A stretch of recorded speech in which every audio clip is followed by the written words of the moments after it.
Today, we're going to become financial detectives. Our mission is to learn how to crack the conglomerate code. We'll be creating an analyst's guide to segment reporting, a crucial tool for understanding what truly drives the performance of large, complex companies. Let's start with a puzzle. In 2020, the Walt Disney Company reported over $65 billion in consolidated revenue. But as an investor, what does that one giant number really tell you? Is the theme parks division growing or shrinking? Is streaming more profitable than the movie studio? Where are the real risks and opportunities hidden? The problem is that consolidated financial statements, by their nature, hide individual performance of the different business units within a company. To make an informed decision, we need to look inside. So, how do we crack this code? GAAP gives us a clear and logical rule called the management approach. We don't have to invent our own segments. We simply report the business based on how the company's own senior leadership organizes it for making decisions. The key player we follow is the chief operating decision maker. The logic is powerful. If a business unit is important enough for the CEO to look at separately, it's important enough for investors to see separately. Once we've identified the company's operating segments, our next step is to determine which ones are significant enough to be reported separately. To do this, we apply three quantitative tests, which I call the three lenses of significance. The rule is simple.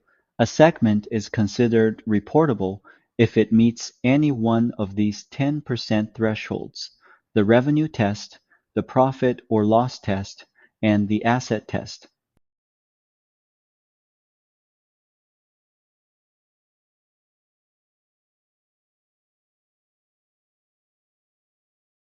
Let's walk through the first test for our example company, Atkinson. Step 1. We calculate the combined total revenue of all operating segments, which is $97.8 million. Step 2. We determine our 10% threshold, which is $9.78 million. Step 3. We simply identify which segments have total revenues greater than that threshold. As you can see, the automotive, motion picture, and the finance segments all clearly pass this test. They are significant from a revenue perspective. Now for the trickiest lens, the profit or loss test. Step 1. We separately sum the profits of all the profitable segments and, separately, the absolute value of the losses of all the unprofitable segments. In our case, that's $16.5 million in profits and $3.9 million in losses. Step 2. We identify the larger of those two totals in this case. The $16.5 million of profits though calculate our 10% threshold. Step 3. Any segment with an absolute value of profit or loss greater than $1.65 million is considered significant. Our final lens is the asset test.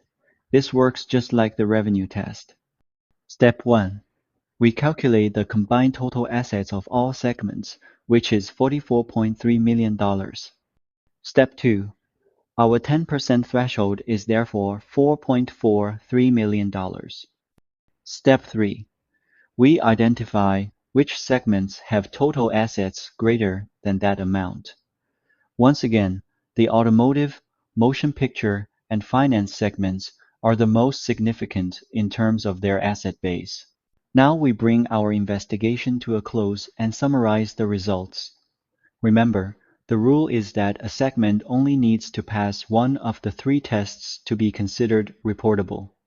Looking at our summary for the Atkinson Company, we can see that 5 of the 6 segments, automotive, furniture, motion picture, appliance, and finance, all passed at least one test. The only segment that isn't individually reportable is the small textbook division. So, why do we go through this detailed process? Because of the power of disaggregation. Segment reporting allows analysts to uncover the hidden performance of a company identifying the individual growth engines and the potential problem areas. By forecasting each segment's performance separately, analysts can build a much more accurate and reliable model for the company as a whole. Ultimately, it transforms a single, uninformative, consolidated number into a rich, detailed story, allowing for far more informed investment decisions.